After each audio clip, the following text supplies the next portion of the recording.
आज मु आपण मानकु तैयारी करी देखेबी बिना माइक्रोवेव बिना ओटीजी बिना मैदा रे कड़ाई रे आज हमें बेक करबा टूटी फ्रूटी केक।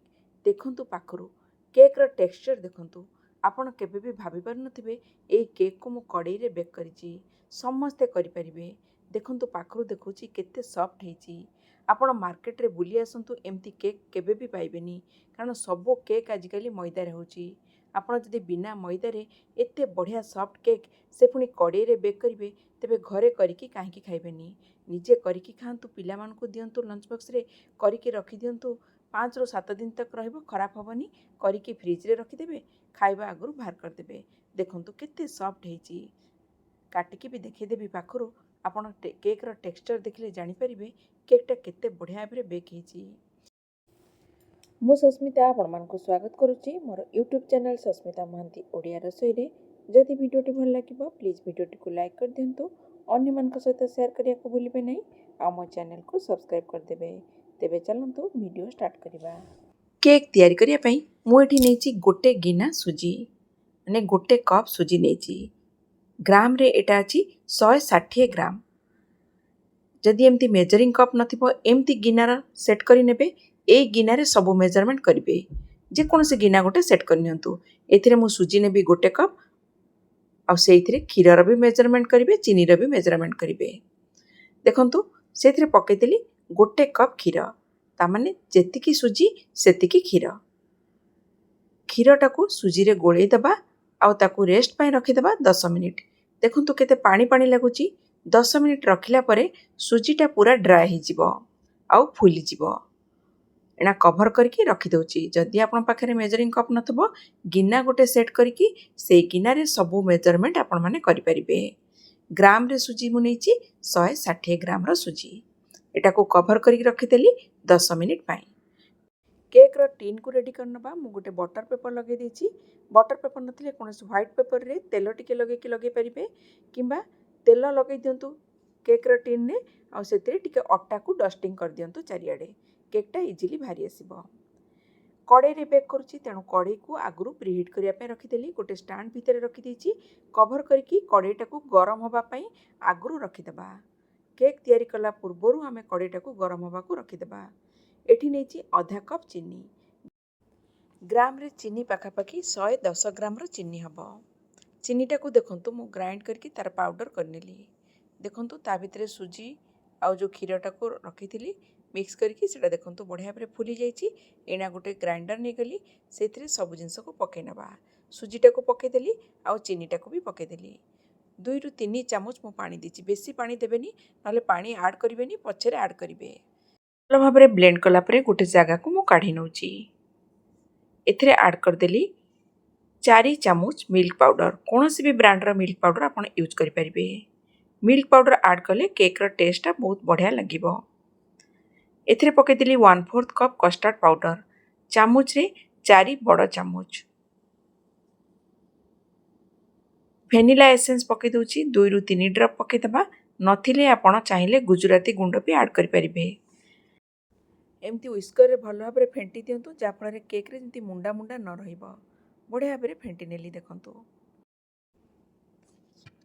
एथिरे पकेबा टूटी फ्रूटी सेति पे टूटी फ्रूटी को आमे टिके अट्टा पके के एमती गोळेई दबा। जा फल रे केक रे जेतबळे देबे सेतबळे तळे बसिबनी। तेल नेछि 1/4 कप रिफाइन तेल। जो रिफाइन तेल यूज करिवे जेमती सेतिरे स्मेल नथिबो। जेमती बादाम ऑयल हे गेला जेमती स्मेल थाए केक रे आसले भल लागिबनी। एमती व्हिस्कर रे भी भल भाबरे ताको फेंटी दउची। 2 ରୁ 3 ड्रॉप फूड कलर पकेछि। ये ऑप्शनल चाहिले पके परिबे नले अवॉइड भी करि परिबे। 1 टीस्पून पकेबा बेकिंग पाउडर। हाफ टीस्पून पके दउची बेकिंग सोडा।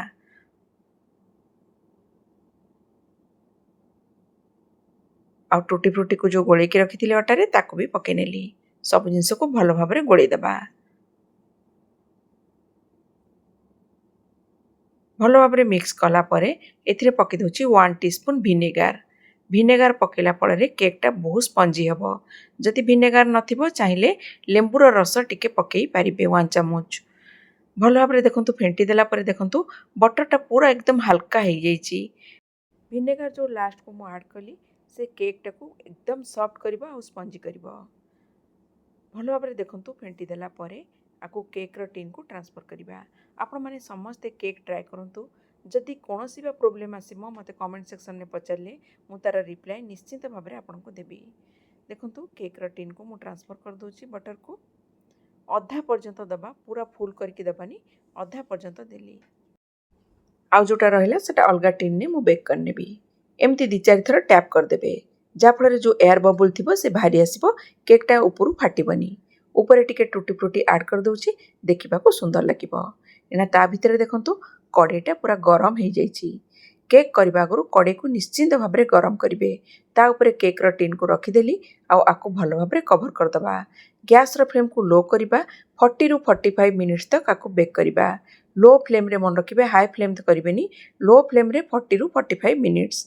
40 मिनिट पर चेक करूँ, न होइथिले 45 मिनिट्स तक आपको बेक करेंगे। देखंतु पाखापाखि 45 मिनिट्स हो गलानी। मु चेक कर नौची एटा हेची कि नहीं।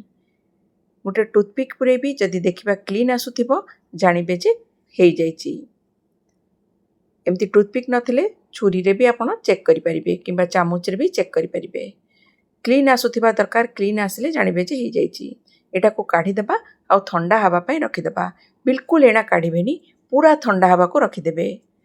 पूरा ठंडा हैला परे आमे केकटा को काटिबा, नहले जदि गरम थिबो काटी देबे ताहले सेटा भांगी जिवो।